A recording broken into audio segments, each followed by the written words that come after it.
Hello friends, कैसे हो आप लोग? Well, you all are doing fantastic. Well, this is M S Kapoor and today we are going to discuss about center of mass. So before going to enter in the conception of center of mass, I would like to explain the bigger misconception of center of mass. And what is this? The point from where body can be balanced is called center of mass of body. So this is the body in my hand, और यदि मैं इसको यहाँ से balance कर रहा हूँ तो ये पॉइंट इस बॉडी का सेंटर ऑफ मास है, राइट? अब आप देखो, इस बॉडी को यहाँ से भी बैलेंस करा जा सकता है, यहाँ से भी, यहाँ से भी, यहाँ से भी, यहाँ से भी. तो point is this, you have several points from where body can be balanced, but this points are not centre of mass. Centre of mass is single point. Centre of mass इस बॉडी के अंदर में कहीं पे है. Okay तो अभी अपने को ये समझना है कि इस बैलेंसिंग का और centre of point, centre of मास का आपस में क्या रिश्ता, और ये रिश्ता क्या कहलाता है. सो इस टॉपिक को समझने के लिए मैं एक रेगुलर शेप साइज का लाइक दिस वन, मैं ऐसा कोई एक बॉडी पकड़ लेता हूँ, राइट? अब सेंटर ऑफ मास, तो बॉडी का वो पॉइंट है जहाँ पे बॉडी का टोटल मास एज्यूम करा जाता है कि यहाँ पे कंसंट्रेटेड है. तो let's say this is the point of centre of mass, right? ये पॉइंट बॉडी का सेंटर ऑफ मास है. Okay, now if I draw a line passing through the centre of mass like this one. Okay, तो ये line क्या करेगा? ये जो line है, ये लाइन इस बॉडी को टू इक्वल मास मोमेंट में डिवाइड करेगा. जितना मास मोमेंट बॉडी के इस पार्ट का होगा उतना ही मास मोमेंट बॉडी के इस पार्ट का भी होगा, लेकिन इसका इफेक्ट क्या होगा? अपोजिट होगा.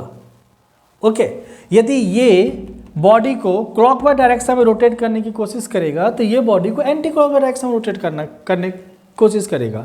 बस दोनों सेम है, सेम मास मोमेंट है, तो फाइनली बॉडी को रोटेट कर नहीं पाएगा. अपने को यहाँ पे मिलता है बैलेंसिंग.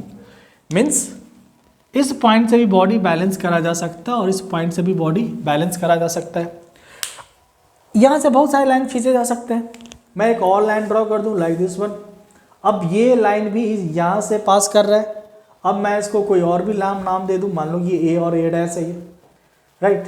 तो बॉडी अगेन यहाँ से भी बैलेंस करा जा सकता है और यहाँ से भी बैलेंस करा जा सकता है. But again this point is not center of mass. Then what is the point? Point is this, the line of action of force. ये जो आप यहाँ पे बैलेंसिंग फोर्स लगा के बॉडी को आप बैलेंस करने की कोशिश कर रहे हो, the line of action of the force is passing through this center of mass.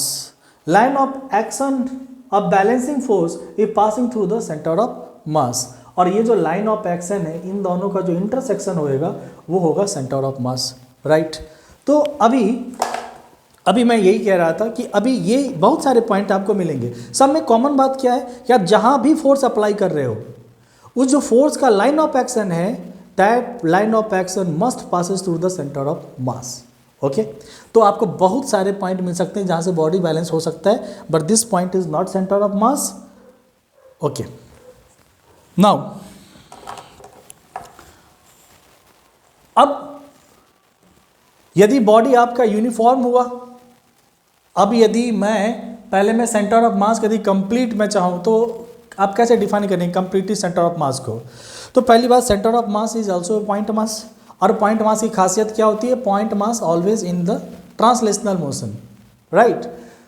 तो अभी मैं डिफाइन करूँ मैं कंप्लीट सेंटर ऑफ मास को, तो मैं क्या कह सकता हूँ? Centre of mass is the point on body where total mass of body is assumed to be concentrated such that if line of action of applying force passing through the center of mass, the body would be in pure translational motion. Okay? तो अब यदि आपको centre of मास किसी body का निकालना हो, ठीक है, अब सेंटर ऑफ मास किसी बॉडी का आपको निकालना हो, तो यदि बॉडी आपका यूनिफॉर्म हुआ तो आप सेंट्रॉइड फाइंड आउट कर लेते हो और कहते हो कि यही इसका सेंटर ऑफ मास है. अब सेंट्रॉइड और सेंटर ऑफ मास का आपस में क्या रिश्ता है? Centroid is the geometrical mean position of any body, ठीक है? तो एक यूनिफॉर्म बॉडी के लिए जिसका मास डिस्ट्रीब्यूशन यूनिफॉर्म हो, उसके लिए सेंट्रॉइड और सेंटर ऑफ मास एक ही पॉइंट पे होते हैं. तो जहां आपको फैसिलिटी मिलती है कि आप यहाँ सेंट्रॉइड इसका डिफाइन कर सकते हो, और ये बॉडी इज यूनिफॉर्म, तो वही पॉइंट सेंटर ऑफ मास का होता है, राइट? अब सेंटर ऑफ मास और centre of gravity. Centre of gravity में क्या है? सेंटर ऑफ ग्रेविटी में जब एक बॉडी बहुत सारे मासे से मिलके बना हुआ है और हर जगह पे ग्रेविटेशनल फोर्स लग रहा है, the point from where the resultant of all gravitational forces passes, that point is called centre of gravity.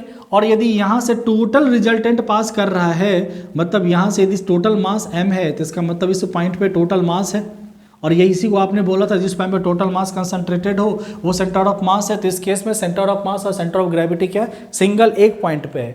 तो अभी अपनी समझ क्या बनी? If body is uniform then the centroid, centre of mass and centre of gravity would be lie on a single point. If body is non uniform तो centroid और centre of mass तो अलग अलग होंगे, लेकिन centre of mass and centre of gravity एक single point पे होएगा। ठीक है, ओके।